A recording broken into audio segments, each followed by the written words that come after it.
Assalamualaikum warahmatullahi wabarakatuh. Waalaikumsalam warahmatullahi wabarakatuh. Alhamdulillah, pagi ini jumpa lagi sama Umi. Seperti biasa, Umi ditemani oleh putra-putri Umi yang cantik-cantik, yang salehah, dan yang ganteng-ganteng, yang soleh. Pagi ini Umi senang lihat mereka karena selalu semangat mengaji pagi. Gimana kabarnya hari ini? Baik. Alhamdulillah, luar biasa. Allahu Akbar. Nah, teman-teman ini bangunnya pagi banget. Sebelum sekolah, mereka mengaji dulu di sini. Nah, Umi sih pengen tahu sebenarnya kenapa mereka bisa bangun pagi, semangat mengaji, semangat sekolah, kemudian semangat belajar. Nah, mungkin cara tidur mereka yang bagus ya, tidurnya yang berkualitas. Gimana kalau pagi ini Umi ingin sharing tentang adab-adab sebelum tidur, gimana, boleh nggak? Boleh. Jadi hari ini Umi ingin berbagi tentang adab-adab sebelum tidur. Nah, adab-adab sebelum tidur itu harusnya kita mencontoh baginda Nabi Muhammad Sallallahu Alaihi Wasallam. Jadi Rasulullah itu sebelum beranjak tidur, beliau berwudu terlebih dahulu. Berwudunya seperti kita mau mengerjakan salat gitu ya. Hadis riwayat Bukhari dan Muslim. Apabila kamu mendatangi tempat tidurmu, maka berwudulah seperti wudunya orang yang mau salat. Jadi harus dibiasakan ya, sebelum pergi ke tempat tidur kita harus berwudu dulu, harus dalam keadaan suci. Dan apabila kita diambil sama Allah ketika tidur, maka kita meninggal dalam keadaan sudah bersuci, sudah berwudu. Kemudian yang kedua, berdoa sebelum tidur. Berdoanya apa? Berdoanya tahu nggak? Tahu. Apa? Allah. Bismika Allahumma ahya wa Bismika amut. Nah, itu doanya. Lalu selain itu juga kita harus membaca ayat kursi dulu. Kemudian membaca apa? 3 surat terakhir. An-Nas, terus surat apa? Al-Falaq dan surah Al-Ikhlas. Dibaca dulu. Kemudian tidurnya juga tidak boleh terlentang atau tengkurap ya, nangkuban gitu, nggak boleh. Jadi tidurnya menghadap ke sebelah kanan, lalu tangannya ditindih gitu ya, untuk mendapatkan tidur yang berkualitas. Karena apa? Karena apabila kita tidur menghadap ke kanan begini, jadi pikiran kita masih tetap bagus. Kemudian tidurnya tidak terlalu lelap. Jadi tidurnya itu bisa terbangun di tengah malam untuk mengerjakan qiyamul lail. Apa qiyamul lail? Salat tahajud atau salat malam. Nah, apabila tidur kita menghadap ke kiri, maka hati kita yang menggantung ke kiri itu akan tertindih, sehingga kita akan merasakan tidur yang sangat nyenyak.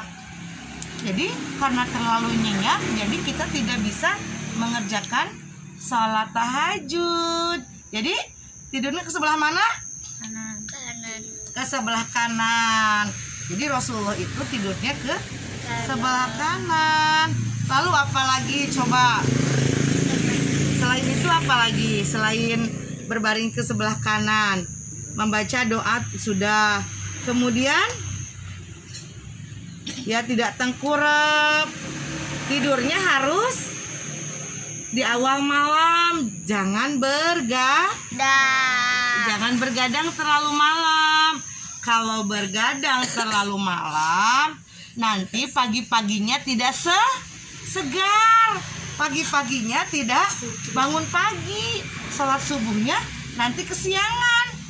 Apalagi qiyamul lail kelewat ya. Kalau boboknya sudah jam 1 atau jam 2. Jadi tidurnya setelah sholat isya kita mengaji dulu sebentar. Yang disarankan itu membaca surat Al-Mulk dan As-Sajdah ya. Sudah baca itu lalu kita siap-siap untuk tidur ya, setelah berwudu segala macam. Kemudian langsung tidur aja. Nanti sepertiga malam terakhir kita bangunnya untuk menjalankan sunnah-sunnah yang seperti Rasulullah ajarkan, yaitu sholat sunnah tahajud, bisa membaca Al-Quran di sepertiga malam, bisa berdoa. Karena doanya orang yang berdoa di sepertiga malam itu tidak akan tertolak, karena Allah turun langsung ke langit bumi. Silakan meminta kepadaku, aku akan memberinya. Ya, jadi sunnah-sunnah yang kita raih ya, sunnah-sunnah yang Rasulullah ajarkan itu kita raih, kita selalu raih. Jangan sampai kita merasa biarin udah sunnah, jangan dikerjakan, udah bukan wajib ini. Karena sunnah itu kalau dikerjakan akan mendapat pahala, kalau tidak dikerjakan akan mendapat kerugian. Karena pahalanya begitu besar. Ya, Allah menanti di sepertiga malam terakhir supaya orang-orang meminta kepada Allah, dan paginya kita bisa menunaikan apa?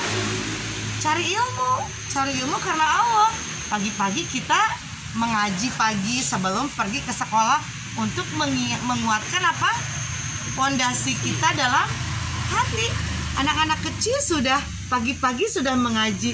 Selain itu badan jadi sehat, bugar. Kemudian melihat indahnya pagi ketika matahari mulai apa? Mulai bersinar terlihat indah banget ya pagi. Coba kalau pagi-pagi kita bobo, bisa lihat indahnya alam nggak? Enggak. Jadi pagi-pagi itu penuh dengan keberkahan ya. Anak-anak, ibu-ibu yang bangun pagi, insya Allah jauh lebih barokah, karena Allah menurunkan keberkahannya di pagi hari ya. Nah kemudian sebelum tidur juga ada yang ketinggalan ya tadi. Jadi membacakan surat yang tadi yang 3 itu ya, lalu diusapkan ke seluruh badan. Diusapkan dulu supaya apa? Supaya setannya tidak ikut tidur dan memeluk kita. Ngeri ya. Aduh, apalagi kalau bangunnya susah. Nanti sama mamanya, "Dede, kakak bangun, waktunya sholat." Aduh, matanya susah dibuka karena setannya mengkail matanya, karena kita tidurnya begadang. Tapi kalau tidurnya cepet-cepet, ada mau tidurnya dipakai, insya Allah bangunnya cepet. Ketika mamahnya ketok-ketok, "Assalamualaikum dek." "Iya mah, aku udah bangun, aku segar pagi ini, aku mau ke kamar mandi, aku mau mandi dulu pagi subuh, mau wudhu." Kemudian setelah sholat tahajud dan lainnya bisa belajar kan. Kalau bangunnya pagi bisa mempersiapkan buat sekolah, bisa mengulang materi yang kemarin dikasih sama ibu bapak guru. Jadi waktunya lama. Kalau waktunya lama, kita ke sekolah juga bisa pagi-pagi, tidak kesiangan. Itu mengajarkan anak lebih disiplin lagi. Karena kunci keberhasilan salah satunya adalah disiplin. Siap tiap hari diamalkan yang ibu ajarkan ini. Diamalkan ya. Mau tidur ada adabnya, karena agama Islam itu mengajarkan supaya tertib. Semuanya ada adabnya. Gimana, ada yang ditanyakan? Dan ditanyakan kalau misalnya ada teman ibu, teman yang ngajak main, ngajak nonton bareng malam-malam, jangan ya, karena malam adalah waktunya untuk istirahat. Kan subuh terus tadi di mulut ada asap. Ada asap, berarti cuacanya sangat dingin, tubuh kita panas karena sudah tidur, jadi ada seperti debu, jadi seger ya. Pas keluar tuh seger, masya Allah, ini hebat-hebat ya anak-anak Umi. Semoga kita bisa berkumpul di surganya Allah nanti ya, karena kita sering mengadakan kajian ilmu pagi, siang, sore. Alhamdulillah ya, semoga kita terjaga menjadi manusia yang istiqomah dan istimewa di hadapan Allah tentunya. Mungkin itu saja ngaji pagi ini, karena kalian harus siap-siap sekolah. Cukup saja sampai di sini pengajiannya. Alhamdulillah, dan Umi mohon maaf atas segala kesalahan Umi.